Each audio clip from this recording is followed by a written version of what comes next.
Hi అండి, ఎలా ఉన్నారు అందరూ? Welcome back to my channel. చూస్తున్నాను కదా, ఈరోజు నేను ఆకుకూర రెసిపీ అయితే చూపించబోతున్నాను.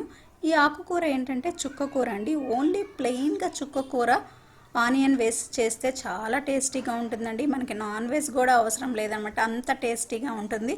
తిన్నారంటే వదిలిపెట్టరు, మళ్ళీ మళ్ళీ చేసుకోవాలనిపిస్తుంది అనమాట. ఈ టేస్టీ అండ్ హెల్దీ రెసిపీ చూసే ముందు please like the video and watch full video. ముందుగా చుక్కకూరని వాటర్లో వాష్ చేసుకోవాలండి. ఆ వాటర్లో సాల్ట్, కొద్దిగా పసుపు వేస్తే వాటిపైన ఏమికన్నా కెమికల్స్ ఉన్నా కానీ పోతాయి అన్నమాట. అలా 3 టైమ్స్ వాష్ చేసుకొని సన్నగా కట్ చేసుకొని పెట్టుకోవాలండి. అది కంప్లీట్ అయిన తర్వాత స్టవ్ పైన బాండీ పెట్టుకోవాలండి. బాండీ పెట్టుకొని ఆయిల్ వేసుకొని, ఆయిల్ ఒక 2 గంటలు సరిపోతుందండి. ఆయిల్ వేసుకొని తాలింపు దినుసులు, పచ్చిమిర్చి కానీ ఎండుమిర్చి కానీ యూజ్ చేయొచ్చు.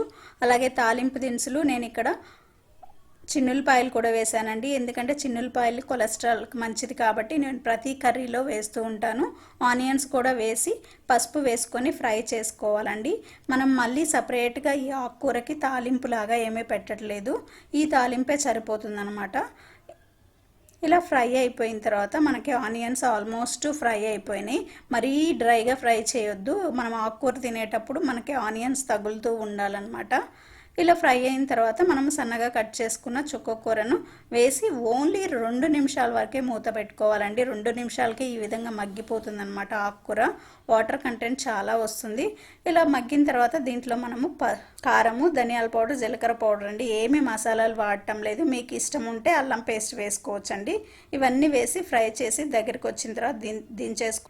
ఇంకా ఈ ఆకుకూరలో మనకి చాలా పోషకాలు ఉంటాయండి. దీంట్లో ఫైబర్ కంటెంట్ ఎక్కువ ఉంటుంది, డైజెషన్ ప్రాబ్లమ్స్ రావండి.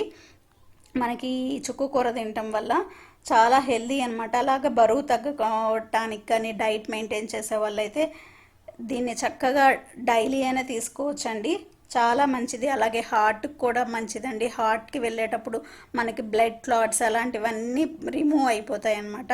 చాలా హెల్దీ రెసిపీ ఇది. మనకి చపాతీల్లోకైనా రైస్లో కానీ చాలా బాగుంటుందండి. పిల్లలైతే వద్దనకుండా తింటారనమాట, అంత హెల్దీ రెసిపీ.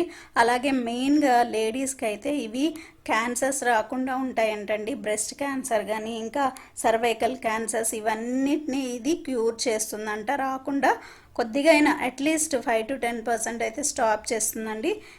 మీరు ఇప్పటివరకు ఈ కర్రీ ట్రై చేయకపోతే ట్రై చేయండి, ఎలా వచ్చింది అనేది కామెంట్లో తెలియచేయండి. అలాగే ఈ వీడియో మీకు నచ్చినట్టయితే లైక్ చేసి ఛానల్ని సబ్స్క్రైబ్ చేసుకోండి.